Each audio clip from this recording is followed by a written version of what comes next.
السلام علیکم ورحمۃ اللہ وبرکاتہ۔ سورہ الملک کی آیہ نمبر 5 میں اللہ عز و جل ارشاد فرماتا ہے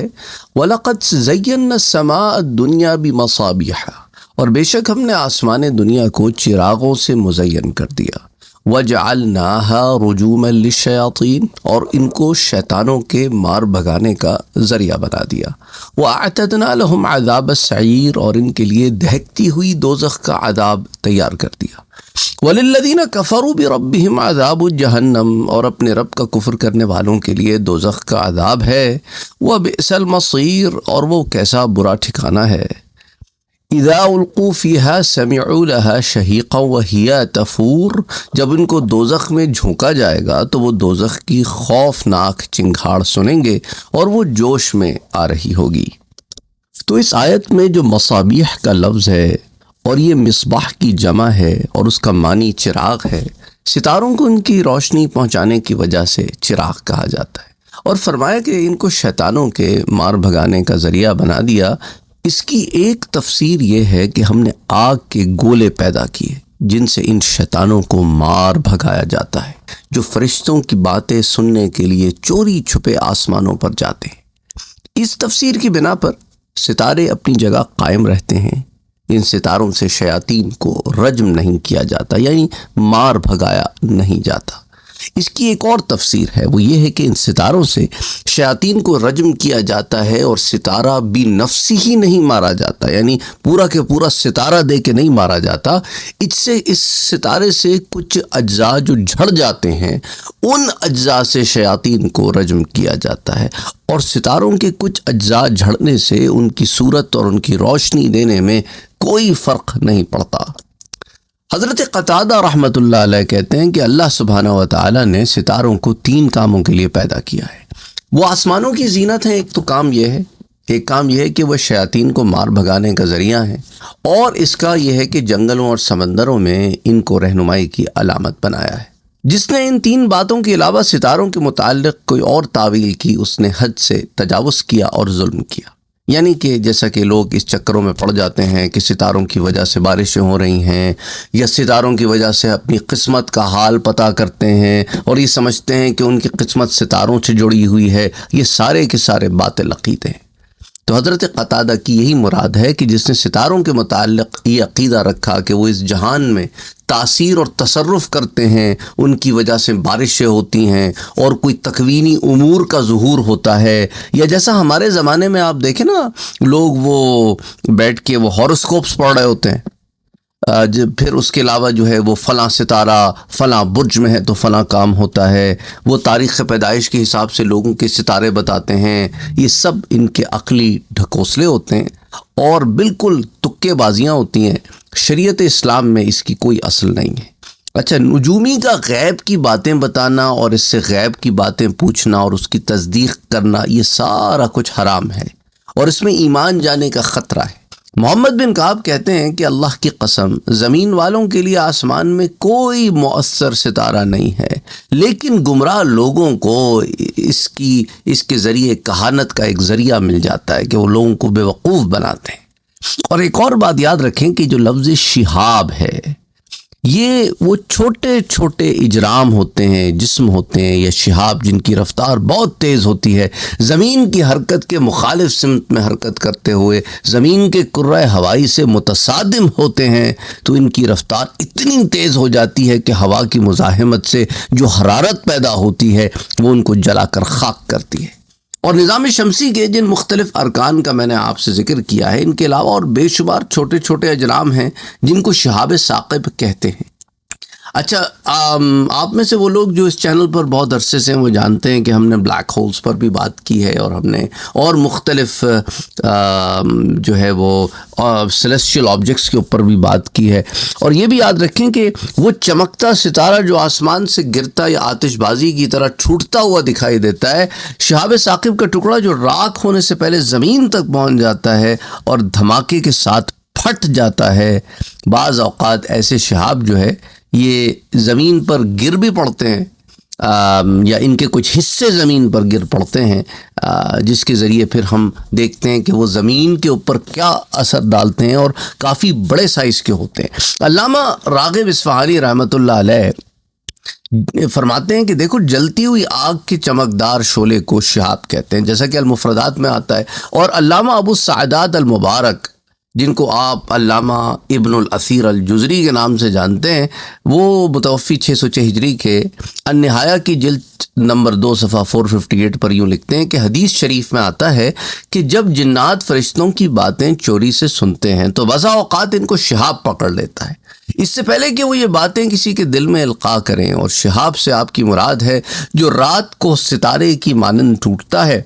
اور وہ اصل میں آگ کا ایک شعلہ ہوتا ہے۔ اور شہاب ثاقب سے متعلق کچھ احادیث بھی میں آپ سے ذکر کرتا چلوں۔ حضرت عبداللہ ابن عباس رضی اللہ تعالیٰ عنہ روایت کرتے ہیں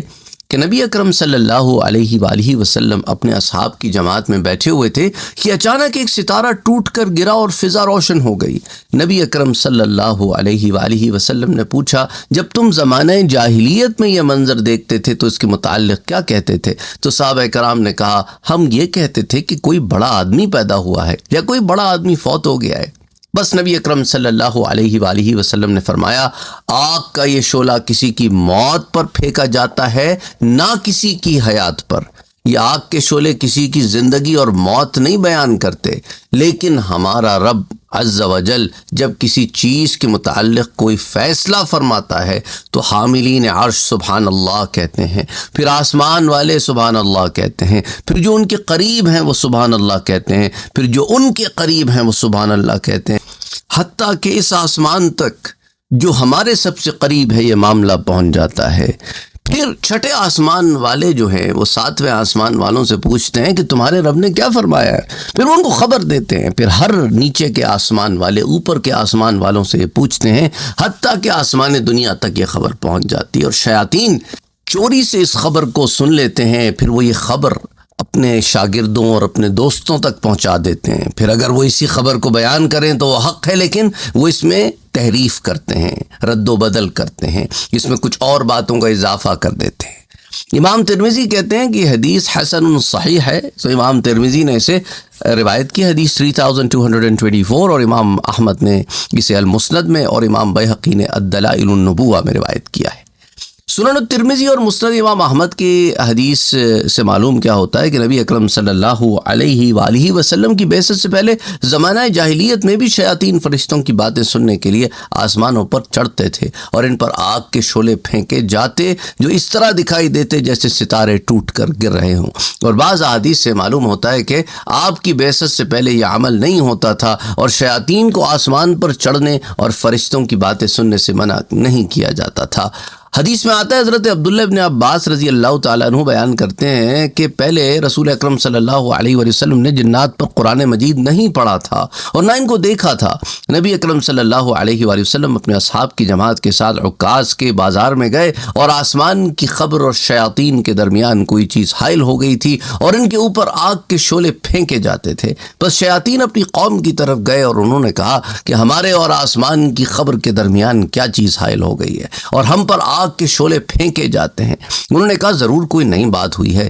زمین کے مشرقوں اور مغربوں میں سفر کرو اور تلاش کرو کہ ہمارے اور آسمان کی خبروں کے درمیان کیا چیز حائل ہوئی ہے۔ پھر انہوں نے زمین کے مشارق اور مغارب میں سفر کیا۔ ان کی ایک جماعت تہامہ کی طرف گئی، اور وہاں نبی اکرم صلی اللہ علیہ وسلم عکاظ کے بازار میں اپنے اصحاب کو صبح کی نماز پڑھا رہے تھے۔ جب انہوں نے قرآن کو سنا تو انہوں نے کہا کہ یہ ہے وہ چیز جو تمہارے اور آسمان کے درمیان حائل ہو گئی ہے۔ پھر وہ اپنی قوم کے پاس واپس گئے اور کہا کہ اے ہماری قوم، بے شک ہم نے ایک عجیب قرآن سنا ہے جو سیدھے راستے کی ہدایت دیتا ہے، ہم اس پر ایمان لائے اور ہم ہرگز کسی کو اپنے رب کا شریک نہیں قرار دیں گے۔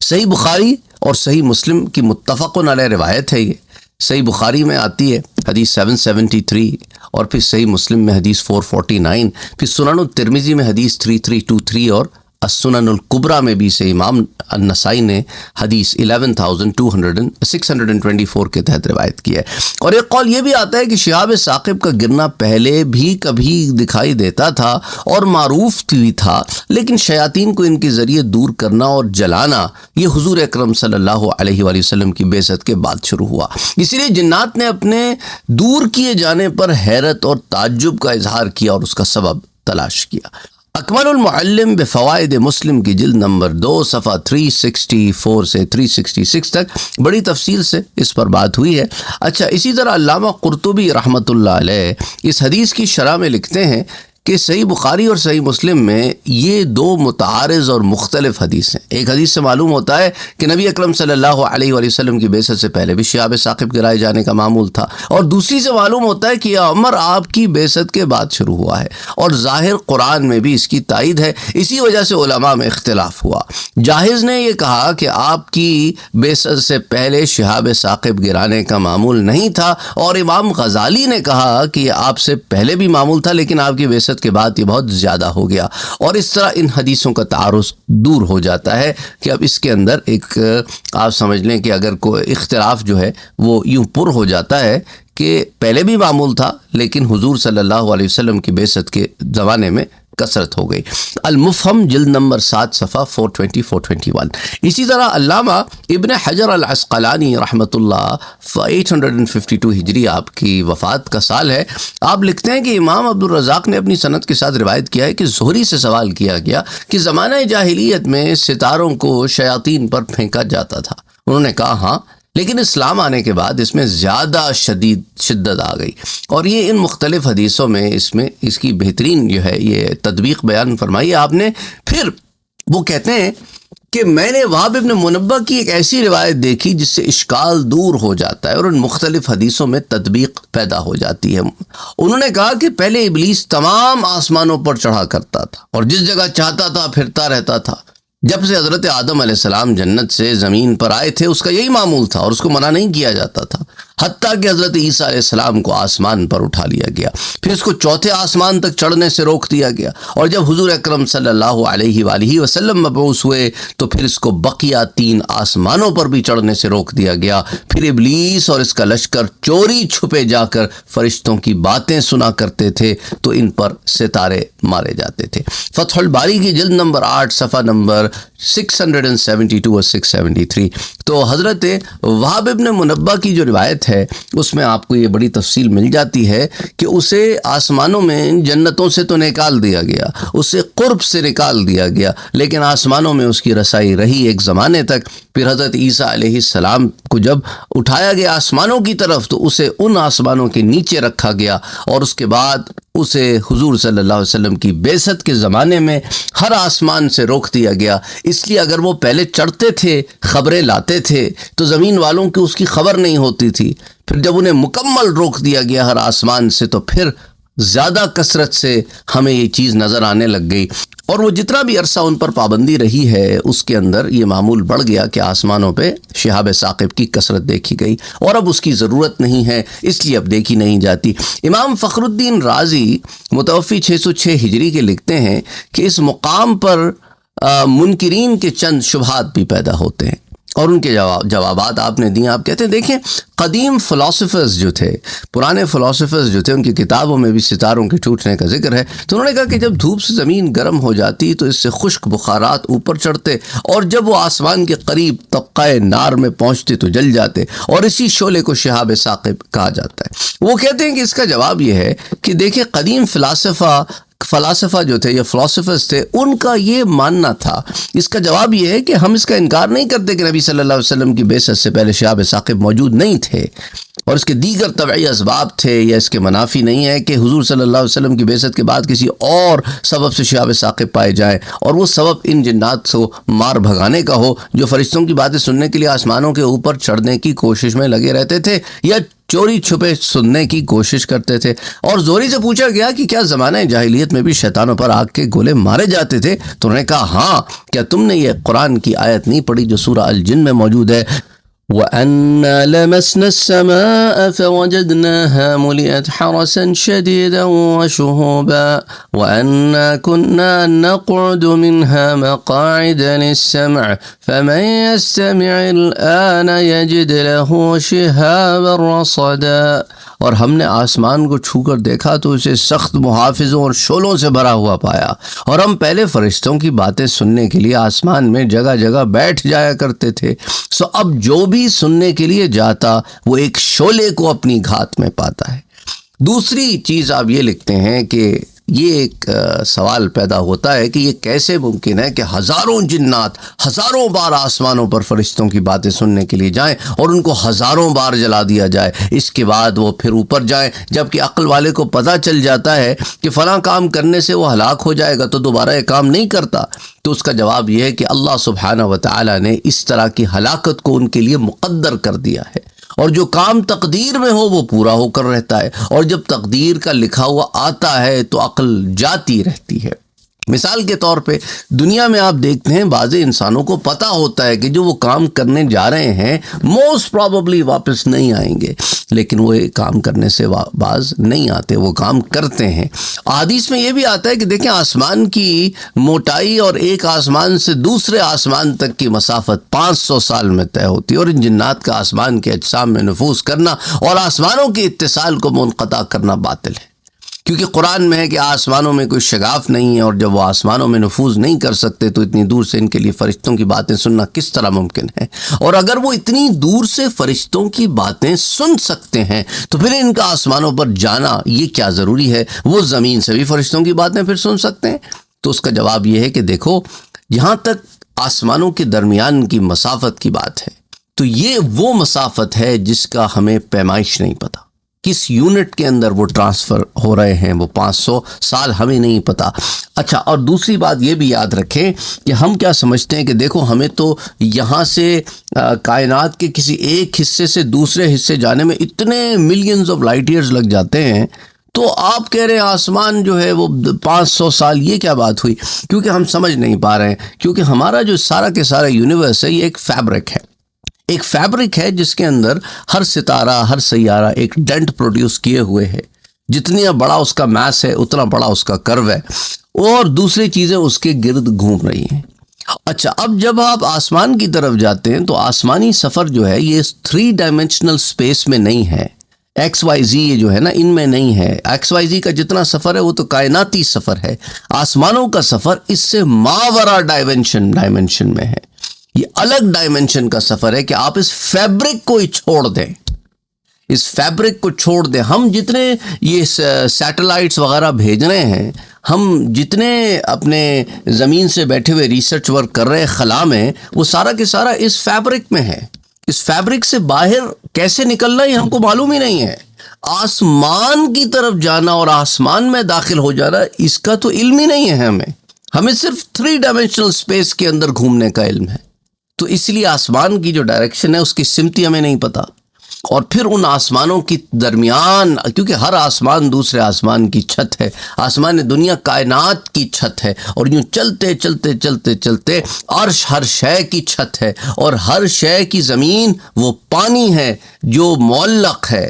اس کے اوپر بڑی تفصیل سے ہم پہلے بھی بات کر چکے ہیں۔ تو اینی وے، یہاں کہنے کا مقصد، یہاں پہ آپ کو بتانے کا مقصد یہ ہے کہ یہ جو آسمان ہے اس کو ہم سمجھ نہیں پاتے، ہم سمجھتے ہیں کہ یہ جو اوپر ہمیں نظر آ رہا ہے یہ آسمان ہے، یہ اوپر آپ کو نظر آ رہا ہے یہ کہنے کو آسمان ہے، یہ اصل میں آسمان نہیں ہے، کہنے کو آسمان ہے، کیونکہ ہمارے لیے اوپر کی طرف جو شے ہے وہ آسمان ہے، اور اصل میں کائنات کے اوپر جو ہے وہ آسمان ہے۔ لیکن ہم جسے دیکھ رہے ہیں، مثال کے طور پہ ہم یہاں سے دیکھتے ہیں تو ہمیں چاند اوپر نظر آتا ہے، آپ چاند پہ جائیں گے تو آپ کو زمین ایک نیلے گولے کی شکل میں اوپر نظر آئے گی، تو چاند سے زمین اوپر، زمین سے چاند اوپر، سورج پہ جائیں گے تو آپ کو زمین اوپر نظر آئے گی۔ تو اس کا کیا مطلب ہوا کہ یہاں پر اوپر نیچے کا تعلق بڑا کنٹیکسچول ہے، یہ سب ایک ہی جگہ ہیں، جہاں پر آپ جاتے ہیں دوسری چیز کنٹیکچولی آپ کو اوپر نظر آتی ہے۔ اینی وے، تو اب یہ جو سوال میں نے آپ کے سامنے پہلے رکھا تھا، اس کا جواب یہ ہو سکتا ہے کہ دیکھو، زمین سے فرشتوں کی باتیں سننے میں جنات کے لیے کوئی طبعی رکاوٹ اور دشواری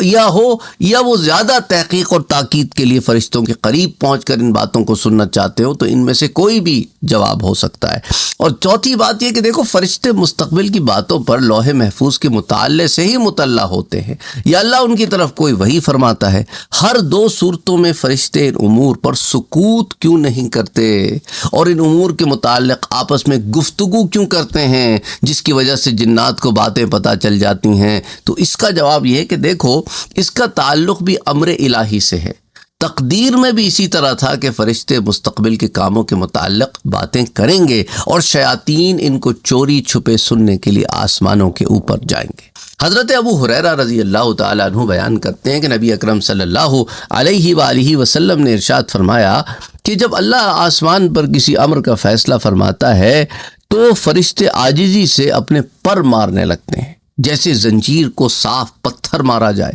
پھر اللہ سبحانہ و تعالیٰ اس حکم کو نافذ فرما دیتا ہے۔ جب فرشتوں کے دلوں سے کچھ خوف دور ہو جاتا ہے تو وہ ایک دوسرے سے پوچھتے ہیں، تمہارے رب نے کیا فرمایا تھا؟ وہ کہتے ہیں، اس نے جو کچھ فرمایا وہ حق ہے اور وہی سب سے بلند اور سب سے بڑا ہے۔ پھر فرشتوں کی گفتگو کو یہ چرانے والے شیاطین ان باتوں کو چوری سے سننے کی کوشش کرتے ہیں، اور شیاطین ایک دوسرے کے اوپر تلے ہوتے ہیں اور یہ فرشتوں کی گفتگو کو چوری سے سننے والے ہیں۔ بعض اوقات اس چوری سے سننے والے کو آگ کا ایک شعلہ آ کر لگتا ہے، اس سے پہلے کہ وہ اپنے ساتھی کو یہ بتائے، کیونکہ یہ سارے انگلیاں جیسے ایک دوسرے کے اوپر ہو جائیں نا، آپ ایسے اس کو انٹرلاک کریں، اس طرح انٹرلاک ہو کے یہ کھڑے ہوتے ہیں تاکہ فوراً سنے تو نیچے والے کو بتائیں، فوراً سنے تو نیچے والے کو بتائے۔ تو اس طرح جو ہے، اس سے پہلے کہ وہ اپنے ساتھی کو یہ بتائے کہ اس نے کیا سنا ہے، وہ شعلہ اس سننے والے کو جلا ڈالتا ہے، اور بعض اوقات وہ شعلہ اس کو نہیں لگتا حتیٰ کہ وہ سننے والا اپنے قریب والے کو بتا دیتا ہے، پھر وہ اس کو بتا دیتا ہے جس سے وہ اس کے جو نیچے ہوتا ہے، حتیٰ کہ وہ ان باتوں کو زمین تک پہنچا دیتے ہیں۔ پھر وہ یہ باتیں جادوگر کے گوش گزار کرتے ہیں، تو وہ جادوگر جو ہے ان میں پھر کئی باتیں جھوٹ وغیرہ ملا لیتا ہے، تو ان میں سے کچھ باتیں ٹھیک ہو جاتی ہیں اور کچھ باتیں وہ جو جھوٹی ہوتی ہیں وہ جھوٹی ہوتی ہیں۔ تو پھر لوگ کیا کرتے ہیں، ایسے لوگوں کو سچا ماننا شروع کر دیتے ہیں کہ ان کے پاس آسمانی خبریں آتی ہیں، انہیں کوئی ایسی باتیں پتہ چل جاتی ہیں جو عام آدمی کو پتہ نہیں ہوتی۔ تو صحیح البخاری کی روایت حدیث 4701، سنن ابی داؤد میں بھی آتی ہے حدیث 4723 through all the way 4725، اور سنن الترمذی میں حدیث 3320، اور سنن ابن ماجہ میں حدیث 194۔ اسی طرح ایک سوال ان کے ذہن میں یہ بھی آتا ہے کہ دیکھیں، شیاطین آگ سے پیدا کیے گئے، اور آگ پر آگ ماری جائے تو اس کو جلائے گی نہیں بلکہ اس کی حرارت میں اور اضافہ ہو جائے گا۔ تو پس یہ کیسے معقول ہوگا کہ شیاطین پر آگ کے گولے مار کر ان کو بھگایا جاتا ہے؟ اس کا جواب بھی بہت آسان ہے۔ دیکھیں، شیاطین آگ نہیں ہے، آگ سے بنائے گئے ہیں۔ سمجھ آئی بات؟ آگ نہیں ہے، آگ سے بنائے گئے ہیں، جیسا ہم مٹی نہیں ہیں، مٹی سے بنائے گئے ہیں۔ اب مثال کے طور پہ ہمارا ایک انسان جو ہے وہ مٹی سے بنا ہے، اس کی سرشت مٹی ہے، یعنی کہ اس کی کور میں مٹی ہے۔ دوسرا انسان، اس کی کور میں بھی مٹی ہے۔ ایک انسان دوسرے انسان کو مارے تو چوٹ لگتی ہے نا، حالانکہ دونوں تو ایک ہی مٹیریل کے بنے ہوئے ہیں۔ اچھا، انسان کو زور سے کوئی مٹی کا بہت سخت پتھر مارا جائے، وہ اور زور سے لگے گا۔ تو شیاطین بھی آگ سے بنے ہیں، آگ نہیں ہے۔ تو ایک قسم کی آگ جو زیادہ تقویت رکھتی ہو، دوسری چیز کو جس کی سرشت میں آگ ہو جلا سکتی ہے،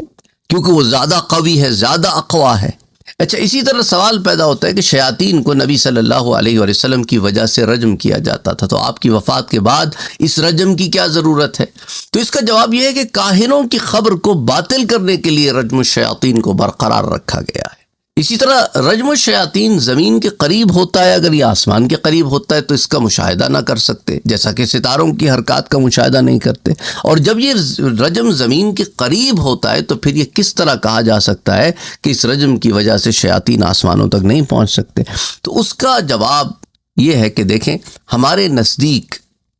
جو مسافت ہے وہ الگ ہے، اور جنات ان کا معاملہ جداگانہ ہے۔ اللہ نے جنات میں یہ عادت جاری کر دی ہے کہ وہ آسمان دنیا سے فرشتوں کی باتیں سن سکتے ہیں، اس لیے ان کو آسمان دنیا سے دور رکھا جاتا ہے۔ اور وہیں ان کو آگ کے گولے آ کر لگتے ہیں جو زمین سے قرب کی وجہ سے ہمیں نہیں نظر آتے، لیکن جو شے ہمیں نظر نہیں آتی وہ ہے ہی نہیں، یہ تو کوئی لاجک ہی نہیں ہے۔ اور اگر شیاطین کے لیے ممکن ہے کہ وہ فرشتوں کی دی ہوئی خبریں کاہنوں کی طرف منتقل کر دیں، تو ان کے لیے ممکن کیوں نہیں کہ وہ مومنوں کے راز کی باتیں بھی کافروں کو پہنچا دیں اور اس کے سبب سے کفار مسلمانوں کو نقصان پہنچائیں؟ تو اس کا جواب یہ ہو سکتا ہے کہ دیکھیں اللہ نے ان کو فرشتوں کی باتیں سننے پر قادر کر دیا ہے اور مسلمانوں کی باتیں سننے اور ان کو کفار تک پہنچانے سے عاجز کر دیا ہو۔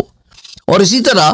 اللہ نے ان کے لیے ابتداءً آسمان پر چڑھنا محال کیوں نہ کر دیا، حتیٰ کہ انہیں بھگانے کے لیے آگ کے گولے مارنے کی ضرورت نہ پیش آئے، یعنی شروع میں ان کا معاملہ روک دیتا۔ تو اس کا جواب بھی علماء نے یہ دیا ہے کہ دیکھو اس طرح کوئی کہہ سکتا ہے کہ اللہ نے ابتداءً شیطان کو پیدا ہی کیوں کیا، حتیٰ کہ پھر اس کا رد کرنے کے لیے نبیوں کو بھیجنے کی ضرورت ہی نہ ہوتی۔ تو دراصل اللہ جو چاہتا ہے کرتا ہے، اور جو چاہتا ہے وہ حکم دیتا ہے، اور اپنے کسی فعل پر جواب دہ نہیں ہے، جیسا کہ قرآن میں خود فرماتا ہے کہ لا یسأل عما یفعل وہم یسألون، وہ اپنے کاموں میں کسی کے سامنے جواب دہ نہیں ہے اور سب اس کے سامنے جواب دہ ہیں۔ تو تفسیر کبیر میں ان سارے 9 کے 9 سوالوں اور ان کے جوابات کو امام رازی نے جمع کیا ہے، یہ جواب دیے ہیں جلد نمبر 10 صفحہ نمبر 584 سے 586 تک۔ اور آیا نمبر 6 میں اللہ فرماتا ہے اور اپنے رب کا کفر کرنے والوں کے لیے دوزخ کا عذاب ہے اور وہ کیسا برا ٹھکانہ ہے۔ تو اس سورت کے شروع میں اللہ نے فرمایا کہ تبارک الذی بیدہ الملک، یعنی تمام کائنات پر اس کا اقتدار و قبضہ ہے۔ تو پھر یہ بتایا کہ اس نے اس کائنات کو ایسی ہی نہیں پیدا فرما دیا، بس فضول نہیں، بلکہ مخلوق کے امتحان لینے کے لیے پیدا کیا ہے کہ کون اچھے اور نیک عمل کرتا ہے، لیبلوکم ایکم احسن عملا، اور یہ بتایا کہ وہ عزیز اور غفور ہے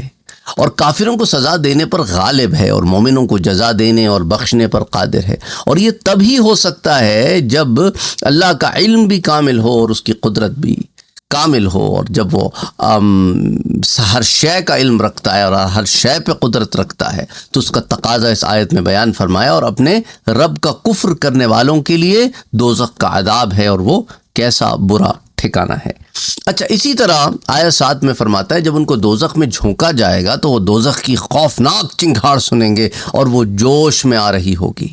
تو یاد رکھیں قیامت کے دن کفار کو اٹھا کر دوزخ میں جھونک دیا جائے گا اور وہاں کفار ایک خوفناک چنگھاڑ سنیں گے۔ یہ چنگھاڑ کس کی ہوگی، اس کے متعلق 3 اقوال آتے ہیں۔ ایک قول یہ حضرت مقاتل کہتے ہیں کہ یہ دوزخ کی چنگھاڑ ہوگی، ہو سکتا ہے کہ یہ دوزخ کی آگ کے شعلوں کی لپٹ کی آواز ہو۔ اور زجاج کہتے ہیں کہ کفار دوزخ کی چنگھاڑ سنیں گے اور وہ گدھے کی آواز کی طرح سب سے قوی آواز ہے۔ اور مبرد کہتے ہیں کہ یہ دوزخ کے سانس لینے کی آواز ہے۔ حضرت عطا رحمۃ اللہ علیہ فرماتے ہیں دوسرا قول یہ ہے کہ جو لوگ دوزخ میں پہلے سے پڑے ہوں گے وہ عذاب کی شدت سے چلا رہے ہوں گے، کفار ان کی آوازوں کو سنیں گے۔ اور تیسرا قول ضمن میں یہ آتا ہے کہ وہ خود اپنی آوازوں کو سنیں گے، جیسے قرآن فرماتا ہے فَأَمَّا الَّذِينَ شَقُوا فَفِي النَّارِ لَهُمْ فِيهَا زَفِيرٌ وَشَهِيقٌ، اے رہے بدبخت لوگ تو وہ دوزخ میں ہوں گے، ہاں وہ چیخیں گے اور چلائیں گے۔ اور اس آیت میں شہیق اور زفیر کا ذکر فرمایا گیا ہے، اور شہیق جو ہے وہ کفار کی وہ آواز ہوگی جب انہیں دوزخ میں جھونکا جائے گا۔ ایک قول یہ ہے کہ شہیق وہ آواز ہوگی جو ان کے سینوں سے نکلے گی، اور زفیر ان کی وہ آواز ہوگی جو ان کے حلق سے نکلے گی۔ ان تینوں اقوال میں سب سے زیادہ ویلیوڈ قول جو لیا جاتا ہے، جو مختار قول وہ ہے، وہ پہلا والا ہے کہ جس میں یہ دوزخ کی چنگھاڑ ہوگی، کہ ہو سکتا ہے یہ دوزخ کی آگ کے شعلوں کی لپٹ کی آواز ہو، یا کفار دوزخ کی چنگھاڑ سنیں اور وہ گدھے کی آواز کی طرح سب سے قوی آواز ہے، اور یہ دوزخ کے سانس لینے کی آواز ہے۔ بہرحال اس وقت وہ جوش میں آ رہی ہوگی جیسے ہنڈیا میں پانی جوش مارتا ہے۔ تو یاد رکھیں کہ آیا نمبر 5 جو ہے نا سورہ الملک کی، تو اس کے اندر چراغ اور ستارے، یعنی کہ ستاروں کو چراغ یعنی مصابیح کہا گیا ہے، اور سائنس بھی مانتی ہے کہ ستارے اپنے اندر موجود گیسوں جیسے کہ ہائیڈروجن اور ہیلیم کے کیمیائی عمل، جس کو آپ نیوکلیئر فیوژن کہتے ہیں، اس سے روشنی اور حرارت پیدا کرتے ہیں۔ یہ بالکل زمین پر جلنے والے چراغوں کی طرح ہیں جو کائنات کو روشن کرتے ہیں، اسی لیے ان کو مصابیح کہا گیا ہے۔ اور سائنسی زبان میں یہ خلائی پتھروں کو میٹیورائٹس، اور اردو میں انہیں الکا کہا جاتا ہے۔ یہ ٹوٹا ہوا تارا آپ اس کو عام طور پہ کہتے ہیں، تو جب یہ پتھر خلا سے زمین کی فضا میں داخل ہوتے ہیں تو شدید رگڑ سے آگ کے گولے بن جاتے ہیں، اور قرآنی اصطلاح میں انہیں شہاب ثاقب، چمکتا ہوا شعلہ کہا جاتا ہے۔ اور آیت یہ بھی کہتی ہے کہ ان ستاروں کو شیاطین یعنی سرکش قوتوں یا شیطانی اثرات کو دور رکھنے کا ذریعہ بنایا گیا ہے۔ تو یاد رکھیں کہ یہاں پر جو ٹوٹے ہوئے ستارے سے متعلق ہے، ایک بہت اہم بات جو میں آپ کو بتانا چاہتا ہوں، میں نے پہلے بھی ذکر کی ہے کہ جو چیز ہمیں ٹوٹتا ہوا ستارہ نظر آتی ہے وہ اصل میں کیا ہے، وہ میٹیور ہوتا ہے، یعنی خلا سے آنے والا پتھر جو زمین کے ماحول میں داخل ہو کر جلنے لگتا ہے۔ اس لیے اس آیت کو یوں نہیں سمجھنا چاہیے کہ ستارے تو نہیں ٹوٹتے، کیونکہ قرآن نے ہرگز دیکھیں یہ نہیں کہا کہ پورا ستارہ زمین پر گرتا ہے یا پورا ستارہ ہی ٹوٹ جاتا ہے اور پورا ستارہ ہی انہیں دے مارا جاتا ہے، بلکہ عام طور پر شہاب کو اصل ستارے سے الگ آسمانی شعلہ یا روشنی قرار دیا گیا ہے۔ اور یاد رکھیں شیاطین، ملائکہ اور عالم غیب سائنس کے دائرۂ کار میں نہیں آتے، اس لیے شیاطین کو، ملائکہ کو اور عالم غیب کے معاملات کو سائنس کی لینس سے دیکھنا سب سے بڑی غلطی ہے۔ اسی طرح ہے جیسا کہ میں یہ کہوں کہ دیکھیں انگریزی کی کتاب میں حساب کا علم تلاش کرنے لگ جاؤں کہ دیکھیں میتھمیٹکس جو ہے وہ آپ کو انگلش کے لٹریچر میں نہیں ملے گی، میتھمیٹکس کو آپ کو میتھمیٹکس کی بکس میں دیکھنا ہوگا۔ وہی معاملہ ہے کہ ہم جب اپنا پیمانہ، اپنی یارڈ سٹک کی غلط چوز کریں تو پھر ہم دھوکے میں آتے ہیں۔ لیکن سائنس کا کام کیا ہے؟ سائنس صرف قابل مشاہدہ یعنی آبزرویشن میں آنے والی چیزیں، قابل پیمائش جن کی میجرمنٹ کی جا سکتی ہو، ان چیزوں کا مطالعہ کرتی ہے۔ اور قرآن جو ہے وہ غیب کی بھی خبر دیتا ہے، مشاہدات کی بھی خبر دیتا ہے، پیمائشوں کی بھی خبر دیتا ہے۔ اس لیے غیب والا جو حصہ ہے قرآن کا وہ سائنس کی نظر سے نہیں دیکھا جا سکتا۔ ہم صرف آسمان دنیا دیکھتے ہیں اور باقی 6 آسمان کہاں ہیں، بلکہ آسمان دنیا تک بھی ہماری ہر طرح سے رسائی نہیں ہے۔ آسمان دنیا کے نیچے کائنات کے اندر جو معاملات ہو رہے ہیں وہ ہم مشاہدہ کر سکتے ہیں، ہم تو آسمان دنیا تک بھی مشاہدہ نہیں کر سکتے۔ ہاں، یہ نبوت کی آنکھ ہے جو آسمان دنیا بھی دیکھ لیتی ہے، فرشتوں کو بھی دیکھ لیتی ہے اور جنات کو بھی دیکھ لیتی ہے، اور دوسرے عوالم میں بھی، عالموں میں بھی چلی جاتی ہے کہ مدینے میں کھڑے ہو کے جنت کا مشاہدہ بھی ہو رہا ہے اور جہنم بھی دیکھی جاتی ہے۔ یہ سارے معاملات الگ شے ہیں، لیکن وہ نبوت کی آنکھ ہے۔ تو اسی لیے یاد رکھیں کہ ہم جب ہر شے کو سائنس میں اتارنے کی کوشش کرتے ہیں، ہر شے کو اپنے لاز آف فزکس کے اندر کنٹین کرنے کی کوشش کرتے ہیں، تو یہاں ہم بہت بڑی غلطی کرتے ہیں۔ اس لیے قرآن میں دیکھیں بڑی واضح طور پہ اللہ نے فرمایا کہ وہ شیاطین جو ہے نا تم کو وہاں سے دیکھتے ہیں جہاں سے تم ان کو نہیں دیکھ سکتے، یعنی جنات تمہیں وہاں سے دیکھتے ہیں جہاں سے تم ان کو نہیں دیکھ سکتے۔ تو گویا وہ اس 3 ڈائمینشنل اسپیس کا حصہ نہیں ہے جس اس 3 ڈائمینشنل اسپیس میں ہماری آبزرویشن چل رہی ہوتی ہے۔ وہ جس ڈائمینشن میں موجود ہیں وہ اس ڈائمینشن سے اس ڈائمینشن میں آ سکتے ہیں، وہ یوسوسو فی صدور الناس کر سکتے ہیں، وہ تمہارے دلوں میں بھی باتوں کو ڈال سکتے ہیں۔ ان کی کمیونیکیشن چینلز تمہارے کمیونیکیشن چینلز سے بہت جدا گانا ہے، ان کے معاملات تمہارے سے پیرلل چل رہے ہیں پر تمہاری آبزرویشن میں نہیں ہیں، لیکن تمہارے سارے معاملات ان کے آبزرویشن میں۔ تو اسی لیے چونکہ سائنس تو وہاں فیل ہو جاتی ہے نا، کیونکہ ہم وہاں تک کسی بھی طریقے سے کوئی مشاہدہ اور پیمائش کر ہی نہیں سکتے، حالانکہ ہمارے پیرلل وہ معاملات چل رہے ہیں۔ اسی جگہ پر ایک پیرلل یونیورس چل رہا ہے ہمارے ساتھ ساتھ، ایک پیرلل دنیا چل رہی ہے، جنات کی دنیا۔ زیادہ معلومات نہیں ہیں سوائے اس کے جو اللہ اور اس کے رسول نے دی ہیں۔ وما علینا الا البلاغ۔